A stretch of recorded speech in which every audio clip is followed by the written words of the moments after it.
सोचिए एक पेशेंट को हार्ट अटैक हुआ, वो हॉस्पिटल गया, वहाँ पर उसने अपना डायग्नोसिस करवाया, ईसीजी करवाई, ईसीजी करवाने के बाद डायग्नोस हुआ कि इसको हार्ट अटैक है।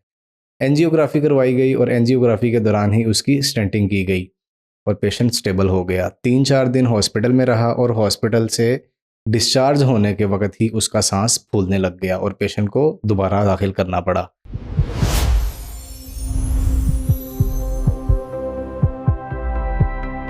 अस्सलाम वालेकुम, आप देख रहे हैं smart health with doctor Adnan, जहां हम आपको फराहम करते हैं पेचीदा इन्फॉर्मेशन बहुत आसान अल्फाज में, जिसको समझने में बहुत ही आसानी हो।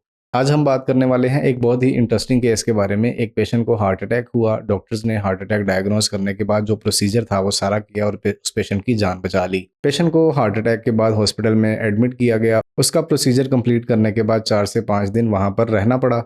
जब पेशेंट डिस्चार्ज होकर जा रहा था तो उसका सांस फूलने लग गया और उसकी ऑक्सीजन सैचुरेशन नीचे गिर गई। तो डॉक्टर्स ने उसको दोबारा से एडमिट कर लिया और उसका डायग्नोसिस किया हॉस्पिटल एक्वायर्ड निमोनिया। याद रखें, अगर आपका पेशेंट हॉस्पिटल में रह रहा है तो हॉस्पिटल के इन्वायरमेंट में बहुत से जरासीम होते हैं जिससे आपका पेशेंट मुतासिर हो सकता है। उनमें से ही कुछ बैक्टीरिया जैसे होते हैं जो छाती का इन्फेक्शन करवा देते हैं, खांसी, रेशा और सांस के मसले पैदा होना शुरू हो जाते हैं। डॉक्टर ने उस पेशेंट के एक्सरेज करवाए, सारी चीज़ें करवाने के बाद ब्रॉड स्पेक्ट्रम एंटीबायोटिक्स स्टार्ट कर दी। ये जानलेवा निमोनिया होता है तो इसमें एंटीबायोटिक्स भी बड़ी इस्तेमाल की जाती हैं, तोप के गोले की तरह।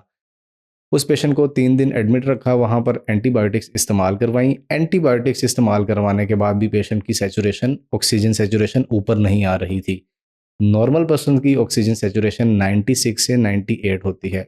ऑक्सीजन सैचुरेशन कहा जाता है आपके ब्लड में ऑक्सीजन के लेवल को।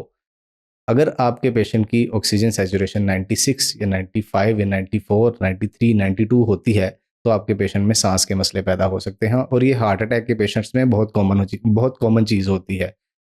डॉक्टर्स ने एंटीबायोटिक्स को रिव्यू किया, देखा और उसके बाद मज़ीद ब्रॉड स्पेक्ट्रम किया और बड़ी एंटीबायोटिक स्टार्ट की। एज़ यू नो कि पेशेंट वहाँ पर एडमिट था हार्ट अटैक के साथ, हार्ट अटैक का इलाज करवा के डिस्चार्ज हो रहा था। तो इस पेशेंट में बहुत ज़्यादा चांसेस होते हैं कि ये पास आउट होकर एक्सपायर हो जाए। तो इसके लिए बड़ी एंटीबायोटिक्स इस्तेमाल की जाती हैं डॉक्टर के मशवरे के साथ। तो पेशेंट की एंटीबायोटिक का स्पेक्ट्रम और इंक्रीज़ किया गया और उसमें देखा गया कि कोई बेहतरी नहीं आ रही है। मज़ीद 3 दिन के बाद उस पेशेंट के एक्सरेज करवाए तो वो इन्फिल्ट्रेट्स वहीं पर पड़े हुए थे, रेशा वहीं पे था, सांस भी वहीं पे था, खांसी भी वहीं पे थी। तो डॉक्टर्स बहुत हैरान हुए कि ये क्या चल रहा है। उसके बाद डॉक्टर्स की टीम बैठी। टीम बैठने के बाद उस पेशेंट्स की ड्रग्स को रिव्यू किया गया। उसमें ब्लड प्रेशर को कम करने वाली, दिल की धड़कन को कंट्रोल करने वाली, सांस को बहाल करने वाली अद्वियात थी, कोलेस्ट्रॉल कम रखने वाली अद्वियात थी और एंटीप्लेटलेट्स ड्रग्स है थी। तो उसमें देखा गया कि एक एक टैबलेट क्लोपिडोग्रेल के सॉल्ट से वहाँ पर थी। तो थ्योरी में लिखा जाता है, एक हाइपोथेसिस थ्योरीज में जिसके ऊपर डिटेल रिसर्च तो है नहीं, लेकिन लिखा गया है कि ये वाली ड्रग इंटरस्टिशियल लंग डिजीज कहलाती है, यानी कि लंग्स को चोट पहुंचाती है। तो डॉक्टर्स ने क्या किया, उसको स्टॉप करने के 3 से 4 दिन बाद देखा कि वो पेशेंट इंप्रूव होना स्टार्ट हो गया है। उस ड्रग को स्टॉप करने के साथ साथ उन्होंने लो डोज स्टीरॉयड भी उसमें इस्तेमाल की और कुछ ही दिनों में पेशेंट बेहतर होना शुरू हो गया। तो इससे क्या पता चलता है? इससे पता चलता है कि हर फेफड़े की बीमारी उस पेशेंट में, ख़ास तौर पे जिसको हार्ट अटैक हो चुका है, वो किसी जरासीम की वजह से नहीं होती। वो कुछ बीमारियां आपकी ड्रग्स भी पैदा कर सकती हैं। ड्रग्स के जहाँ पर वाफर मिकदार में बेनिफिट्स हैं, वहाँ पर उसके कुछ साइड इफ़ेक्ट्स भी हैं।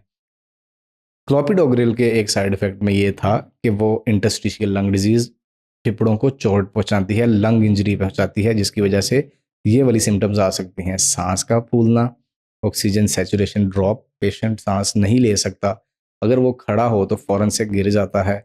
सांस कम होने की वजह से ऑक्सीजन आगे डिमांड नहीं पूरी होती, उसकी टिश्यूज़ में सेल तक नहीं जा सकती। क्लोपिडोग्रेल पूरी दुनिया में एंटीप्लेटलेट ड्रग के तौर पर इस्तेमाल की जाती है, लेकिन जहाँ पर इसके बेनिफिट्स हैं वहाँ पर इसके साइड इफ़ेक्ट्स भी हैं। इस केस में आपने क्या देखा कि हर खांसी, हर रेशा जरासीम नहीं पैदा करता। समटाइम्स आपकी ड्रग्स भी इसकी वजह हो सकती हैं।